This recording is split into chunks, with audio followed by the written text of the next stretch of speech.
Hello and welcome back to the On the Respect and to another edition of Smackdown Out of 10. And of course, big show, so we've got all of the fallout from Saturday night's main event and a lot going on. Just a quick note before we start to say I'm going to be pausing Collision Out of 10 videos, AEW Collision Out of 10 videos for a while, just because the show feels a bit pointless to me at the moment. So yeah, without further ado, let's get straight into the Smackdown stuff. And after a quick recap of the show, Rhodes came out to open the show looking pumped. He was smiling, shaking hands with everyone, and even took a moment to autograph a sign for someone. The American Nightmare was soon confronted by his former AEW rival Aleister Black. They didn't beat around the bush and agreed to a singles match later. There was a brief intro segment compared to the average opening promo for a main event star. Rhodes took less than 10 minutes from the moment he appeared until the moment the segment ended. It didn't overstay its welcome and helped set up the next feud. After that was over, Ilya made his way out to bring on another open challenge, and it looked like Tommaso Ciampa would end up being the challenger, but it ended up being Johnny Gargano. The DIY partners distracted Ciampa, so Johnny Wrestling got the advantage. It took no time to turn this into a competitive match at a brisk pace, hard-hitting action.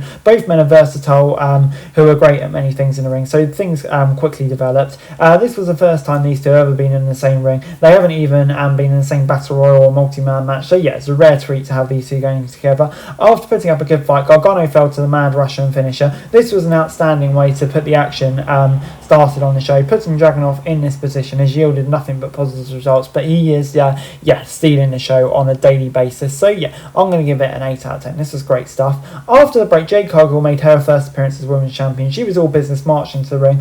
She literally picked up the mic and said less than 10 words.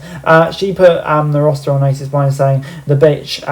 This was the sort of scene as it gets, which has pluses and minuses. It didn't allow her to show match, but also made clear that she didn't need to. As Charlotte Flair and Alexa Bliss made their way out to the ring, Cargill made sure to hold up the belt in their faces. Bliss had to talk Flair out of going back to fight her on the stage. The history between the two women goes back years, including one in which they were clearly shooting on each other in the ring, but that is the past. This time, Charlotte Flair and Nia Jax were working together to make this feel like a physical fight without taking it too far. There were many moments when things didn't look perfect, but the physicality made up for it, as Flair seemed to have the upper hand. Lush shocked Bliss by hacking her from the crowd. The distraction allowed Jax to hit Flair with a finisher for the win. It looks like Jax and Legend may be a new duo on SmackDown, which is definitely something to keep an eye on, but I thought this was good, and yeah, definitely builds up some more intriguing storylines in the women's tag division. Moving on then to Julia versus Chelsea Green. We saw the men's US title on the line in the opening bout, and the third match saw the women's change centre stage as Julia put the newly won United States Championship on the line with the AAA Mixed Tag Team Championship. All Ego was in the crowd to support his tag partner as she took on the Beautiful Madness. At first it looked like this might be an easy defence of the champ. She came close to winning in the first min with a huge kick to the face. However, this went away few expected. Alba Fire ended up taking James at ringside, which allowed Green to surprise Julia with a roll up and upset the champ to become the new champ. The match itself was short and had very little to it, but the fact this result was so unexpected made it stand out. Julia won't come out of this looking great, but Green's been doing a doable job in AAA and will raise her profile even further. So yeah, I'm going to give it a 5 out of 10. It does kind of feel like hot potatoing, but maybe it could be the right move. We'll have to see. So yeah, 5 out of 10.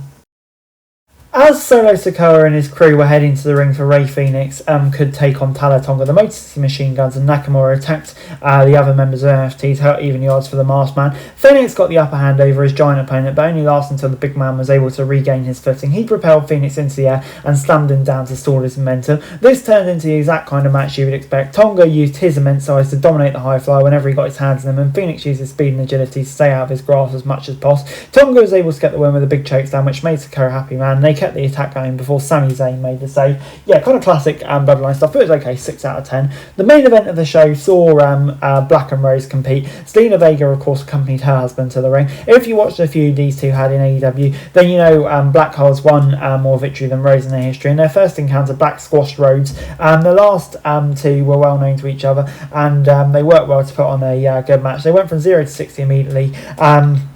And started making this a hard-fought battle. Unfortunately for Black, this match did not end clean. McIntyre came out of nowhere and hit a claymore on the ref. Rose pounced him, and Black helped started McIntyre. Damian Priest ran down, and the show ended with Nick Aldis suspending McIntyre.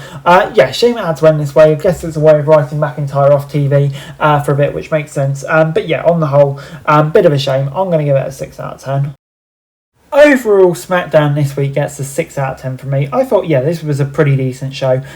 This week there was some stuff on there that was decent, other stuff that maybe didn't quite hit the mark, but we've got new champ, which could be okay in the women's division, and yeah, an interesting tag team. I think there's lots of interesting stuff as well with kind of Drew McIntyre, etc. going forward. So yeah, 6 out of 10. So that's it for this video. Thanks very much for watching. Remember to like, share, subscribe, follow us on our socials, link in the description below for daily wrestling news, meme and content. Subscribe to our other channels on screen right now, that'd be greatly appreciated. Thanks very much for watching. Peace out.